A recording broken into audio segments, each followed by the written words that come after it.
یہ سارے درخت پیڑ پودے چرند پرند حیوانات جنات زمین آسمان چاند سورج ستارے سب آ گئے.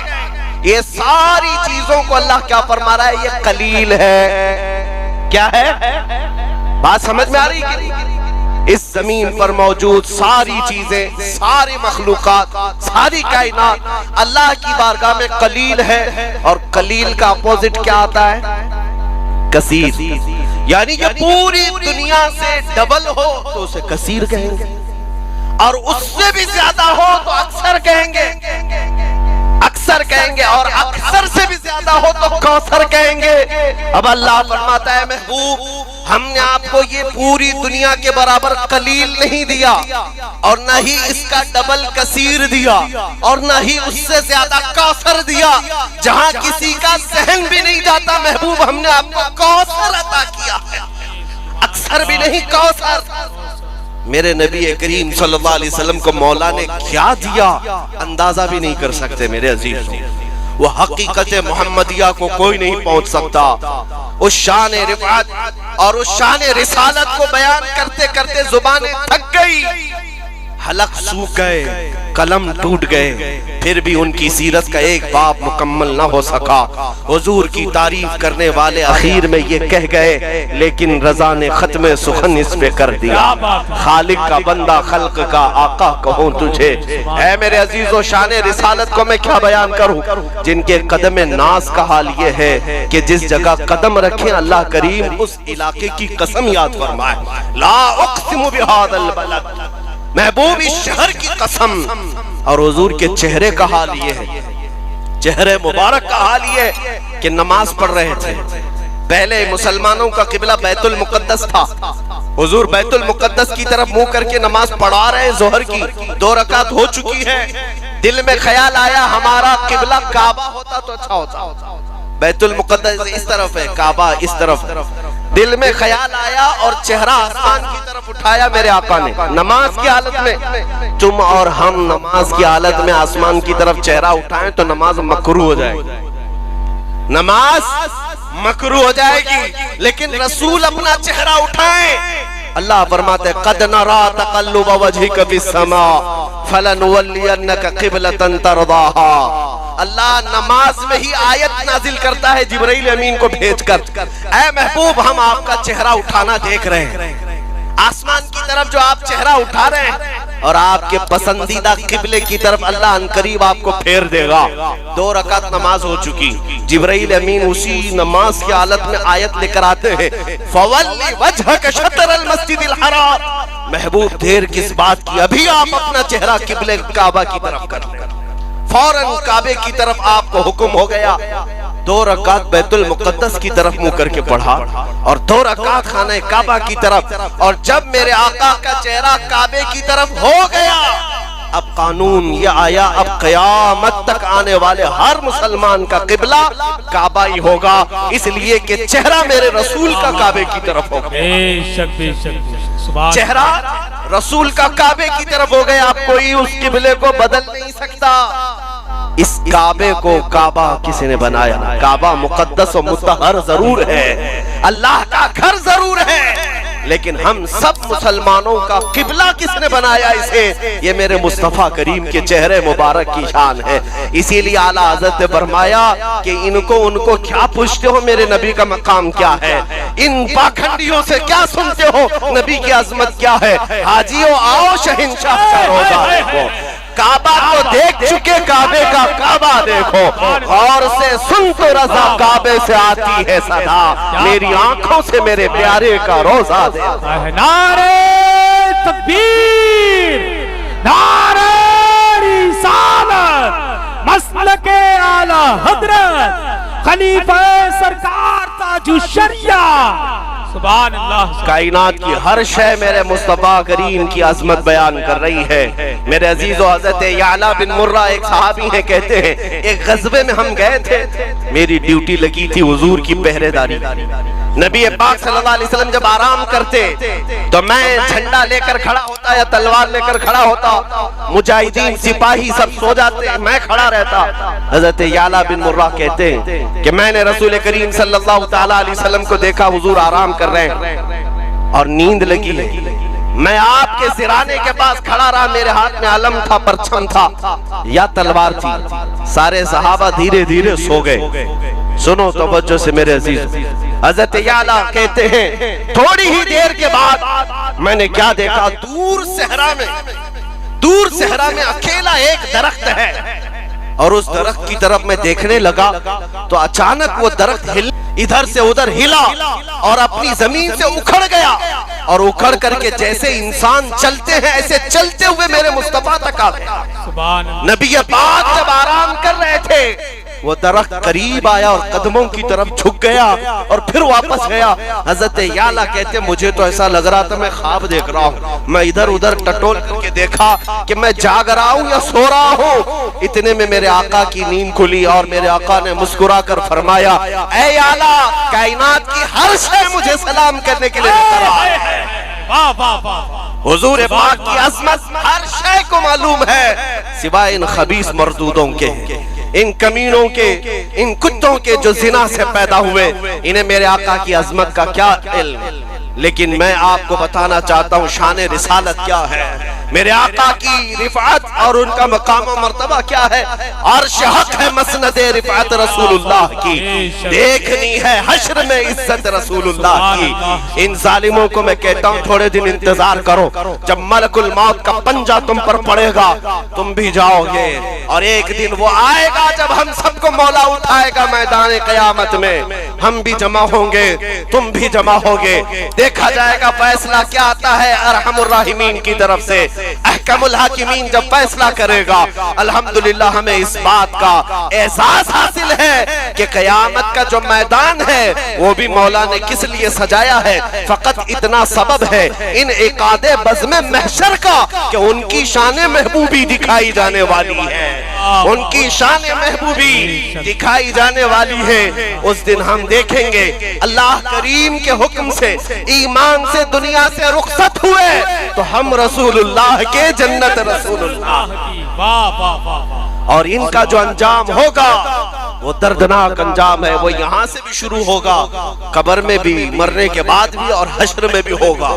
جو نبی پاک کی شان میں بھونکتے تھے, جانتے ہیں ابو لہب کس انداز سے مرا.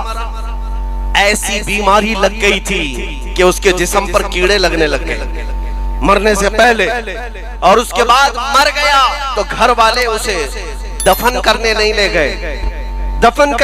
گئے. گھر والے ابو لہب کی لاش کو اٹھا کر کے ایک گڑھے میں پھینک گئے, کیونکہ مکہ کی یہ روایت تھی, ان کا رواج تھا جب کوئی کوڑ کی بیماری یا پھیلنے والی بیماری ان کے ذہن کے مطابق کسی کو ہوتی اور اس بیماری میں کوئی مرتا تو اس کو قبرستان میں نہیں لے جاتے مکہ والے, بلکہ ایسے بیمار کو ایک گڑھے میں ڈال کر اس پر پتھر ڈال کر چلے جاتے. برسوں کے بعد مکہ والوں کے پاس ایسی بیماری آئی جو ابو لہب کو آئی. وہ گستاخ رسول تھا, میرے آقا کی شان میں گالیاں دیتا تھا. دنیا سے گیا تو سخت بیماری لے کر, جسم پر کیڑے لگ چکے تھے, اور گھر والے جنازہ اٹھانے کو تیار نہیں. اور اس کے بعد اس کی لاش کو کھینچ کر کے لایا گیا اور ایک گڑھے میں ڈال کر اس پر پتھر بہت سارے ڈال کر مکہ والے چلے گئے. دنیا میں یہ انجام تو شروعات ہے, یہ دنیا کا ظاہری انجام ابھی شروعات ہے. قیامت کے دن دیکھنا ہے گستاخان رسول کا کیا ہوگا. اس ابو لہب کی اولاد آج وہ چاہے وہ تیاگی کی شکل میں ہو کہ رافضی کی شکل میں ہو, اس ابو لہب کی ناجائز اولاد کو میں آج کہنا چاہتا ہوں دیکھنا تمہارا انجام بھی شروع ہونے والا ہے. گھر بھی گیا, بیوی بچے بھی گئے, نام بھی گیا, دین بھی گیا, اب بچا کچھ نہیں, ملک الموت کا پنجہ پڑنے والا ہے. اور اس کے بعد دنیا کو یہ معلوم ہوگا میرے مصطفیٰ کی شان میں تو بھونکتا رہا اور ذلیل کتوں کی طرح مر گیا, مگر میرے آقا کی شان میں ایک نقطہ برابر بھی فرق نہیں آیا. جب جب تم ظالموں نے بھونکنا شروع کیا ہے, الحمدللہ ہمارے ہر علاقے کے بچے بچے کی زبان سے لبیک یا رسول اللہ کا نعرہ لگنا شروع ہوا. لبیک لبیک لبیک یا رسول اللہ, لبیک لبیک لبیک یا رسول اللہ, لبیک لبیک لبیک یا نعرہ رسالت. میرے آقا صلی اللہ تعالی علیہ وسلم کی شان.